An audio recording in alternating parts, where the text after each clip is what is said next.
গোপালগঞ্জ এখানে আসলে নির্বাচনী প্রচার প্রচারণাটা কেমন চলছে সেই খবর জানাতে সেখান থেকে যুক্ত হয়েছেন আমাদের সহকর্মী বাদল সাহা।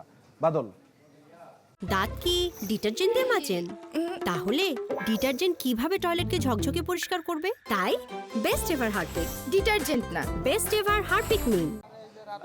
তানভীর, সকাল থেকে কিন্তু গোপালগঞ্জে যারা প্রার্থী রয়েছেন তারা কিন্তু নির্বাচনী যে প্রচারণার জন্য মাঠে নেমেছেন এবং বিভিন্ন এলাকা ঘুরে ঘুরে কিন্তু তারা নির্বাচনী প্রচারণা করছেন। বিশেষ করে আজ কিন্তু 11টার দিকে আপনার বাংলাদেশ খেলাফত মজলিসের আমির মামিনুল হক কিন্তু নির্বাচনী যে একটি পথসভা করেছেন এবং সেখানে কিন্তু তাদের যে দলের নেতাকর্মী তারা কিন্তু সেখানে ছিলেন। আমি যদি একটু দেখাই যে এখন পর্যন্ত কিন্তু নেতাকর্মীরা কিন্তু বিভিন্ন স্থানে তারা রয়েছেন এই পথসভা শেষ হওয়ার পরেও, এবং তারা কিন্তু বিভিন্ন জায়গায় গিয়ে তাদের যে প্রতীক রয়েছে রিক্সা মার্কা, সেই মার্কায় কিন্তু তারা প্রচারণা চালাচ্ছেন। তবে এখন পর্যন্ত কিন্তু গোপালগঞ্জে এই নির্বাচন নিয়ে তেমন কোনো কিন্তু সহিংসতার কোনো আমরা আসলে খবর পাইনি।